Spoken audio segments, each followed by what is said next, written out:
So there was a document that is circulating right now that is really big. It's going around everywhere. People are asking and What is this document? It's called the Wilson Memo, is how you can find it online, or the Wilson Leak.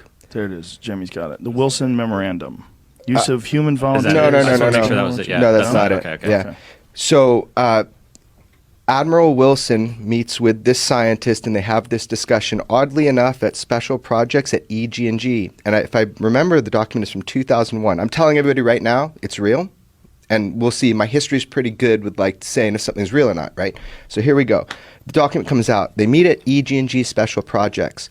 In 1989, they stumble into a problem. This happens. They put the technology away, and then they bring it back out and see if material science has caught up and if they can make any progress. So this document kind of talks about this process. The big thing I get from it, and a lot of it's vindicating to Bob, and one of the things it's vindicating besides the EG&G thing, is that private industry, so this guy's an admiral, and he says, I found out about your SAP, your Special Access Program. I need to know about it. And he's going to a private part of industry, and he is denied access. And he says, I should be running this program. And they were able to deny him access. So I think the takeaway here is, check it out. I'm telling you that is an actual correct, that is a leak. Now, everything said in that document, I don't know. What are you talking about? What is said in that document specifically? It's between a scientist and an admiral that are sitting, and they're having a meeting, and they're talking about the search for the UFO subject, the search to get Special Access Program access to all of these different things like reverse engineering programs. So in this document, they talk about it. I believe that this document, the person that went was employed by Robert Bigelow, one of the guys that has a couple of orbiting satellites and all that stuff. He's the guy who owns Skinwalker Ranch. No, he's not. No? He was the guy that owns He used to Skinwalker. own it. Okay. Yeah, he used to own it. There's a new owner, and I interviewed him for my other film, but there's a new owner, and you'll be hearing a lot more about that soon.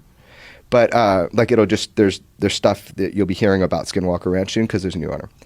Anyway, the whole point of this insertion here is just that document kind of validates a lot of this idea Bob just said, that they make a little progress, then they can't go anywhere. They tuck it away, and then they bring it back out 10 years later and start working on it. What is the limiting factor? I think Bob should speak on this, but it's the material science.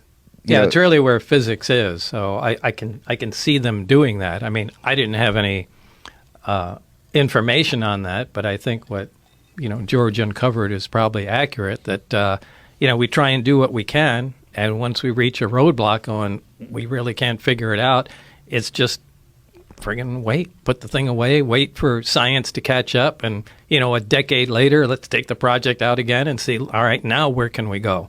But there's got to be someone who remains informed, right? Oh, yeah. So you've got your scientists like you and Barry. You got your people that you compartmentalize. You got these people working on this there project. has to be some people that know everything. You've got security, and then someone's going to be on the outside saying, hey, we need people to guard this building. Don't let anybody in for 10 years. I think a lot of that is private industry, and I think that's how they keep it. Yeah, I think that's how they because the government is just so leaky. I think that's kind of what they're doing. That's what the document kind of proves. You just articulated that it is in control of private industry. What